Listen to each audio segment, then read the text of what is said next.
Alive and alert on the north side of the dirt. It is your man D-Real coming at you with another Be Real with D-Real, where Edutainment explains it. Check it out, y'all. We getting ready to get off into Captain Planet issue number 3. Let's do it. As you can see, Eman Casallos, David Pepose, Captain Planet and the Planeteers number 3. Let's go. There you are. Colorist Jorge Sutil, letterer Jeff Eckelberry, editor Joe Rybrant, main cover artist. That's that cover right there. That is by Mark Spears.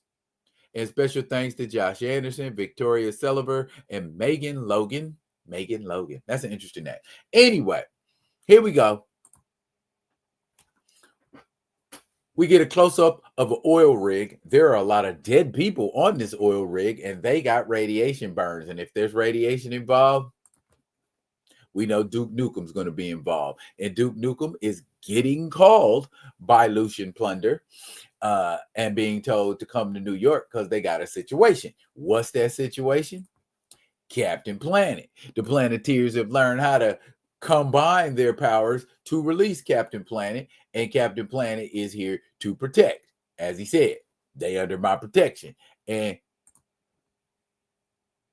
Blinking them is handling business, but not handling business the way they need to handle business, because Captain Planet is doing what Captain Planet does. And in the course of doing what Captain Planet does, Captain Planet inadvertently puts an innocent at danger. Fortunately for Captain Planet, one of his Planeteers understands the assignment. And Captain Planet understands the assignment. And Captain Planet is going to get the Planeteers out of there unless somebody figures out a way to slow Captain Planet down. In this case, halothane gas, which is some form of pollution. And that's some stuff we know Captain Planet is susceptible to. And they got to find a way to get up out of that. And they do. They retreat to the sewer. Is that a good place for Captain Planet to be? In the sewer? Probably not. Okay. While they're in the sewer, Captain Planet is taking the time to give them their origin story. You guys are guardians. Y'all summon me. I protect the planet. When I'm not around, y'all protect the planet. And that, in a nutshell, is what the Planeteers are all about. And that's the last thing Captain Planet tells them before he dissipates. And remember, the power is yours. How many times you heard that at the end of every Captain Planet episode? And the Planeteers are overjoyed now because they got their powers back. But now they've got to find help, support, protection, or at least, at the very least, information that will help them along their way. Linka seems excited about being a Planeteer. She couldn't think of a good superhero name, so boom, there it is. They ride the subway in New York, which helps them to hide from Lucian Plunder's men, because I guess nobody's expecting the Planeteers to take public transportation. The Planeteers, through the machinations of G, their resident nerd, they find an environmental scientist that they can go to for help. What environmental scientist do they go to for help? Barbara Blight. If you have watched the Captain Planet television show, you know just from the name. If they got names like Blight, Nukem, Bleak, anything that has to do with the opposite of nature, some stuff that's going to mess with nature, you know, 9 times out of 10, that's a bad guy. And of course, once they get to Barbara's place, Barbara calls up Lucian. Lucian calls up Duke Nukem. And Duke Nukem and his men pull up to the spot to get at the Planeteers. Meanwhile, the Planeteers are like, hey, we got our rings and we can use our powers. And MT, with the power of heart, makes duplicates of himself. And they don't know which one is the real MT. Meanwhile, that ain't what they should be focused on. Duke Nukem should be focused on Wheeler, who's got a magma punch.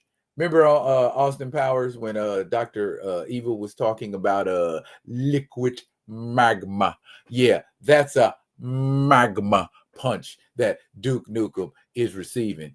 And the Planeteers figure out we work better when we work together. So earth, water, and wind create snow, which definitely slowed Nukem down and made him susceptible to another magma punch. And after that magma punch takes Duke Nukem out, there's a lot of machinations and recriminations going on. And in those recriminations, Wheeler decides, after all of that excitement, he don't want to be a Planeteer anymore. What? You wasn't having fun socking Duke Nukem? I guess not. So Wheeler takes off and goes to have a beer or a soda or something. And while he's having it, he is approached by none other than Lucian Plunder to offer him a deal. And if that deal is a bad deal, it certainly shows up in the next month's title, The Last Temptation of the Planeteers. And he's standing there looking devilish. So, yeah, things are about to get sticky.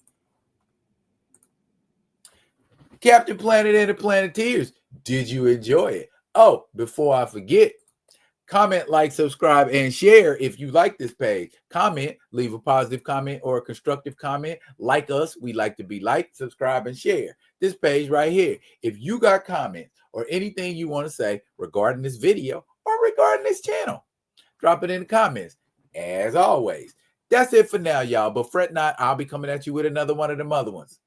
Captain Planet number 4 for sure. Until then, y'all keep rocking with David Pepose, Eman Casallos on Captain Planet and the Planeteers, and y'all keep rocking with me. Y'all be good and be good to each other. I'm out.